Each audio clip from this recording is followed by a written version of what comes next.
रात के लगभग 1:15 हो चुके थे। लंबी दूरी की एक्सप्रेस ट्रेन अपने तय समय से काफी पीछे चल रही थी। बाहर अंधेरा इतना घना था कि खिड़की के शीशे में झांकने पर सिर्फ अपना ही धुंधला सा चेहरा दिखाई देता था।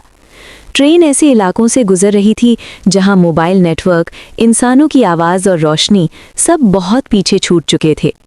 डिब्बे के अंदर पीली ट्यूबलाइट हर कुछ सेकंड में हल्का सा झटका खाती, जैसे वो भी डर के मारे कांप रही हो। सीटों पर बैठे यात्री आधी नींद आधी जाग में थे। कोई झपकी ले रहा था, कोई बार बार घड़ी देख रहा था, और कुछ लोग ऐसे भी थे जिन्हें बिना वजह सीने में अजीब सी घबराहट महसूस हो रही थी। मगर अगले ही पल डिब्बे के एक सिरे से एक आकृति धीरे धीरे आगे बढ़ती दिखी।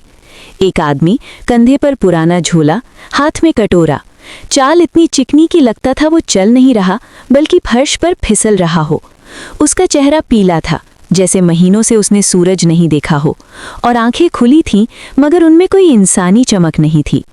वो हर सीट के पास रुकता गया, कटोरा आगे बढ़ाता, वही 2 शब्द, बेलपुरी। एक युवक ने झिझकते हुए पैसे निकाले। जैसे ही उसकी उंगलियां उस आदमी की हथेली से टकराईं, वो सिहर उठा। हाथ बर्फ जैसा ठंडा था, सामान्य नहीं। फिर भी अजीब बात यह थी कि युवक अपना हाथ पीछे नहीं खींच पाया। उसने बेलपुरी ले ली। पहला कौर मुंह में रखते ही ऐसा लगा जैसे स्वाद जीभ से उतरकर सीधा दिल तक पहुंच रहा हो और वहां कोई भारी चीज जमती जा रही हो। शरीर में सुन्नता फैलने लगी। कुछ और यात्रियों ने भी बेलपुरी ली। पूरा डिब्बा धीरे धीरे खामोशी में डूब गया। ट्रेन बिना रुके एक छोटे स्टेशन से गुजरी। प्लेटफॉर्म की लाइटें टूटी हुई थीं। स्टेशन का नाम आधा मिट चुका था। न कोई चाय वाला, न कोई यात्री, सिर्फ खालीपन।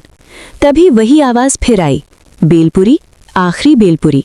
इस बार आवाज पहले से कहीं ज्यादा पास लग रही थी। एक महिला ने गौर किया कि उस आदमी के पैर जमीन को छू ही नहीं रहे थे। लाइट की रोशनी में उसकी कोई परछाई नहीं थी। महिला का गला सूख गया। बच्चे ने रोना शुरू कर दिया। अचानक ट्रेन की सारी लाइटें एक साथ झपकने लगी।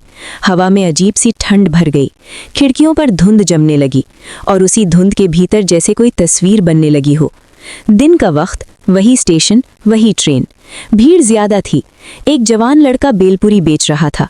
लोग हंस रहे थे, खाते पीते हुए बातें कर रहे थे। ट्रेन चलने वाली थी। लड़का जल्दी में था। उसका पैर फिसला। वो सीधे पटरियों पर गिर गया। उसकी चीख स्टेशन में गूंजी। कुछ लोग पीछे हट गए। किसी ने इमरजेंसी चेन नहीं खींची। ट्रेन चल पड़ी। आवाजें दब गईं। प्लेटफॉर्म पर सिर्फ उसका झोला रह गया। धुंध हटते ही वही फेरी वाला सामने खड़ा था, लेकिन अब उसका चेहरा वैसा नहीं था। आधा जला हुआ, त्वचा जगह जगह से लटकी हुई, आंखों से काला पानी टपकता हुआ। उसकी आवाज अब एक नहीं, कई परतों में गूंज रही थी। मैं वहीं मरा था। सब देख रहे थे। डिब्बे की हवा और भारी हो गई। सांस लेना मुश्किल होने लगा। उसने एक कदम आगे बढ़ाते हुए कहा, मैं बेचने नहीं आता, मैं याद दिलाने आता हूँ। ट्रेन के पहिए अजीब आवाज करने लगे, जैसे कोई लोहे को नाखून से खुरच रहा हो। लोग रोने लगे। एक बूढ़ा आदमी डर के मारे सीट से खड़ा नहीं हो पा रहा था। किसी ने भगवान का नाम लिया। फेरी वाले की हंसी गूंजी। वो हंसी इंसानों जैसी नहीं थी। उसमें दर्द, गुस्सा और इंतजार सब मिला हुआ था। उसने कहा, जो मुझे देखेगा वही मेरी कहानी लेकर जाएगा। अचानक किसी ने पूरी ताकत से इमरजेंसी चेन खींच दी।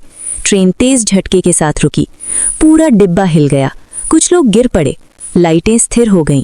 सन्नाटा इतना गहरा था कि दिल की धड़कन सुनाई दे रही थी। फेरी वाला गायब था, जैसे वो कभी था ही नहीं। फर्श पर सिर्फ एक पुराना झोला पड़ा था, मिट्टी और सूखे खून के दागों से भरा हुआ। अंदर सूखी मुरमुरे, जंग लगे सिक्के और एक फटा हुआ टिकट था, उसी ट्रेन का, उसी तारीख का।